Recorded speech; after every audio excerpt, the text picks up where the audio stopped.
alumnos, buenos días. Esta es la segunda clase de historia, curso para el ingreso a la universidad.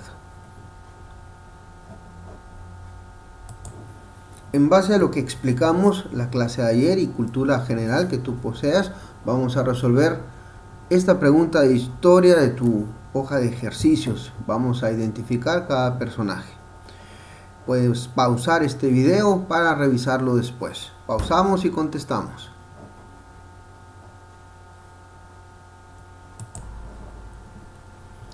El primer personaje es Ernesto Che Guevara, que junto con Fidel Castro, aquí abajo, llevaron a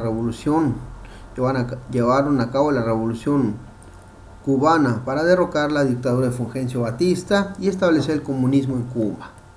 A la derecha tenemos al presidente John Kennedy, que cuando en Cuba se sospechó de que pusieran misiles apuntando a los Estados Unidos, de hecho era un tratado que Fidel Castro quería tener con el entonces presidente ruso Nikita Khrushchev, John Kennedy decreta un embargo económico a Cuba, es decir, otros países no iban a poder tener nexos comerciales con Cuba y pues esa nación se empobrecería a modo de castigo, ¿verdad? México no suspende relaciones comerciales con Cuba, o al menos las limita. Tenemos más a la derecha al presidente Mao Zedong, quien introduce el comunismo en China después de una revolución. Tenemos a Mahatma Gandhi, fue un libertador hindú de la India, que era colonia inglesa. Él no llevó a cabo la revolución, sus métodos fueron pacíficos. Posteriormente, después de su muerte, la India lograría su independencia. Tenemos a José Stalin por aquí, el dictador ruso durante la Segunda Guerra Mundial, a Benito Mussolini, fascista, aliado de Hitler durante la Segunda Guerra. Hitler, por cierto, lo tenemos debajo de Mussolini aquí. Su ideología nazista llevó al poder a Hitler, con las lamentables consecuencias de la Segunda Guerra Mundial y todo lo que se asoció a esta guerra. Tenemos a Ronald Reagan, presidente norteamericano, que vio la caída del comunismo en Rusia. Tenemos aquí a Carlos Marx. Enseguida tenemos a Lenin, el primero autor de la teoría comunista y el segundo llevó a cabo la Revolución Rusa, que introduce el comunismo en Rusia. Y por aquí tenemos al presidente norteamericano Woodrow Wilson, quien legitimó a Venustiano Carranza como presidente y le tocó lidiar con lo que es la Primera Guerra Mundial. Continuamos. Tenemos aquí en el primer cuadro a Rasputín, un monje que manipulaba a los zares rusos al inicio de la Primera Guerra Mundial. Napoleón Bonaparte, que establece el Imperio francés cuando después de la Revolución Francesa los franceses no se ponen de acuerdo en la forma que debía tener la República y hay luchas civiles y asesinatos, y Napoleón pone orden en semejante desorden. Siguiente recuadro es Winston Churchill, primer ministro de Inglaterra durante la Segunda Guerra Mundial. El siguiente es el expresidente ruso Mikhail Gorbachev. Él pone fin al comunismo en Rusia con algunas medidas innovadoras, donde abría a Rusia al comercio internacional. El barón de Montesquieu es el que tenemos enseguida, uno de los enciclopedistas que contribuyeron durante la Ilustración con sus ideas. Siguiente recuadro en la fila de abajo tenemos a Francisco Fernando, cuyo asesinato fue la mecha que prendió la bomba de la Primera Guerra Mundial. Albert Einstein, físico, un científico físico que apoyó la idea de usar la bomba. Bueno, sus teorías contribuyeron a lo que sería la construcción de la bomba atómica, y después animó al presidente norteamericano para que usara la bomba en el entendido de que la bomba mataría centenas de personas, pero si la guerra continuaba en Japón, morirían millones por ambos bandos.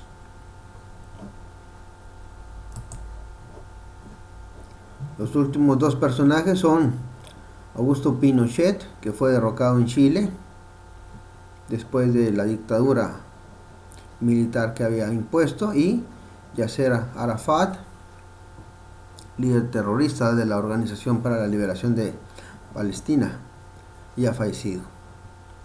Continuamos. El siguiente ejercicio también es en base a lo que hemos tratado desde el día de ayer y lo que tú conozcas. Vamos a relacionar ambas columnas. Ponemos pausa, resuelves el ejercicio en tu hoja de ejercicios y revisaremos a continuación. Pausamos el video para que puedas trabajar.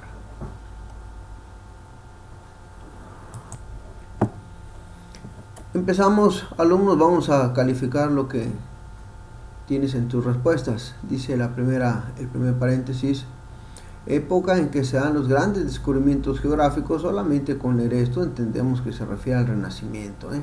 Aquí vamos a poner la letra B. Dice: pensador ilustrado que cuestionaba en su obra el derecho divino de los reyes para gobernar. Más bien era el consentimiento de los gobernados el que les daba ese derecho. Ese fue Juan Jacobo Rousseau. Aquí lo tenemos en el inciso D. Pensador ilustrado que estableció los principios ideológicos del capitalismo. Solo con leer hasta aquí sabemos que se trata de Adam Smith, que no está en esta lista, pero en la lista de la siguiente página ahí lo vas a encontrar. Siguiente: proceso de renacer espiritual que empezó en Francia hacia el siglo XVIII. Consistió en que el hombre buscó alcanzar una vida más civilizada y justa, prescindiendo de la guía de la iglesia o del gobierno, ambas instituciones que se habían mostrado ineficaces. Cualquier similitud con la época actual es mera coincidencia, muchachos. Dice: proceso de renacer espiritual. Eso es la ilustración, ¿verdad? Aquí la tenemos en el inciso A. Siguiente: fue un cambio en la técnica. El viejo modo de producción artesanal fue sustituido por el sistema de producción en serie. Solo leyendo hasta ahí sabemos que se refiere a la revolución industrial. Vamos a ver si aparece por aquí. Es el inciso N. Continuamos. Es el compendio del saber ilustrado. Obviamente esto va a ser la enciclopedia, ¿verdad? Así que buscamos a ver si la tenemos por aquí. Enciclopedia es el inciso C. Se le considera la revolución más importante del siglo XX, pues trajo a la existencia al primer país comunista. Bien, eso va a ser la Revolución Rusa, que aparentemente no la tenemos aquí, debe estar en la siguiente página. Siguiente: se firmó y puso fin a la Primera Guerra Mundial. Bueno, ese va a ser el Tratado de Versalles, ¿verdad? Aquí lo tenemos con la letra I.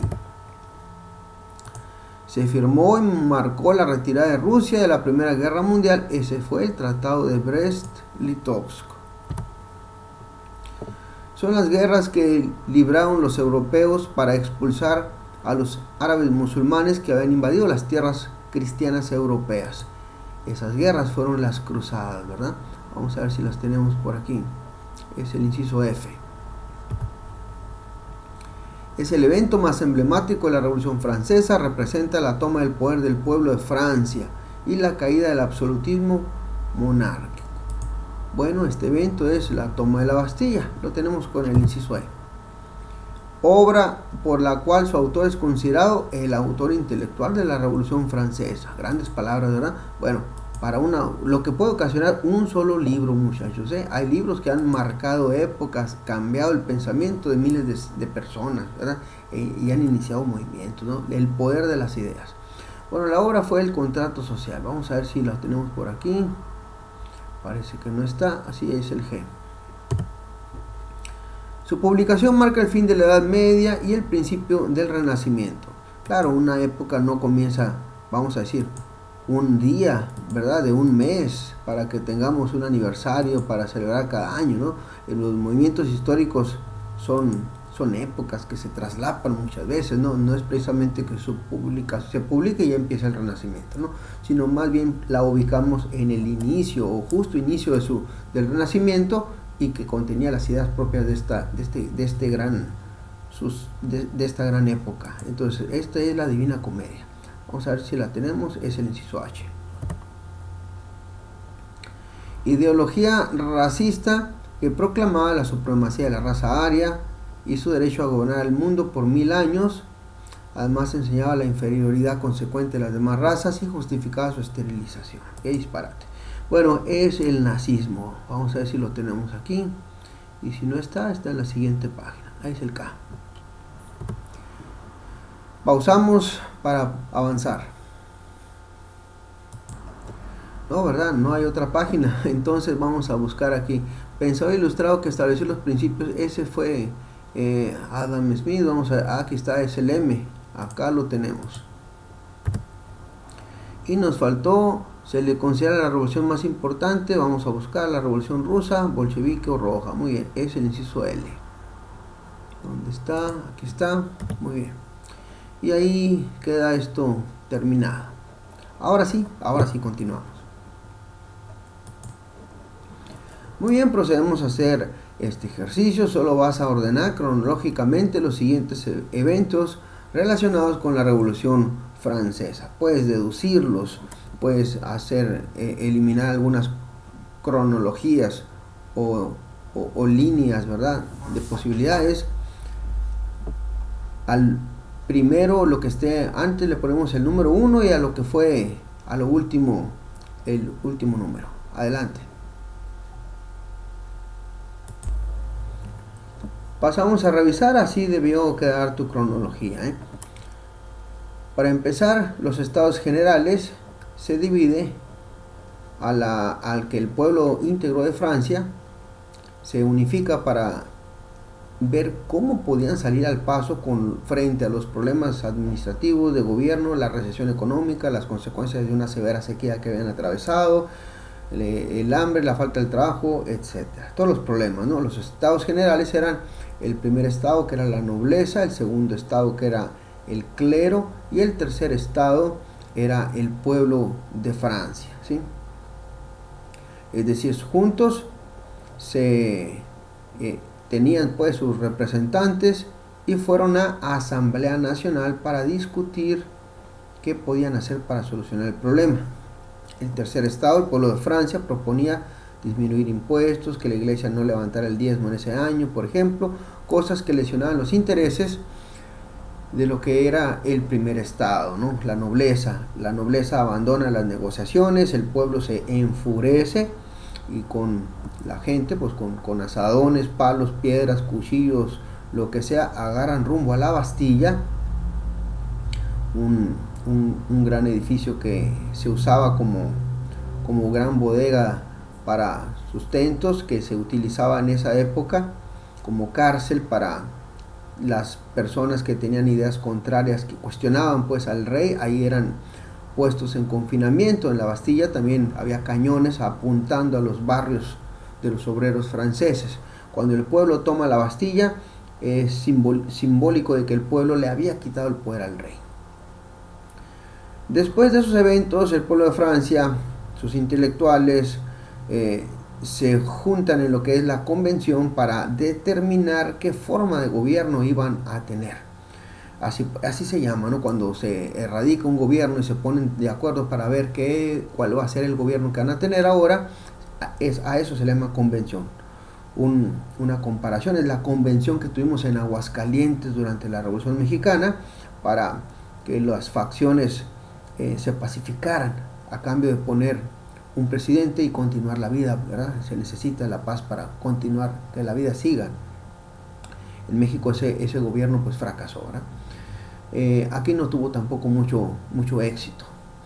No se ponen de acuerdo, se empiezan a matar los unos a los otros. El partido de los jacobinos y otros mueren, asesinan a Marat, Robespierre y otros líderes. Y un joven soldado asciende después de victorias, es reconocido. Napoleón Bonaparte aprovecha la ocasión y establece el imperio, su imperio, ¿no? El imperio napoleónico, para poner orden en ese desorden. Eso fue a grandes rasgos la cronología de la Revolución Francesa.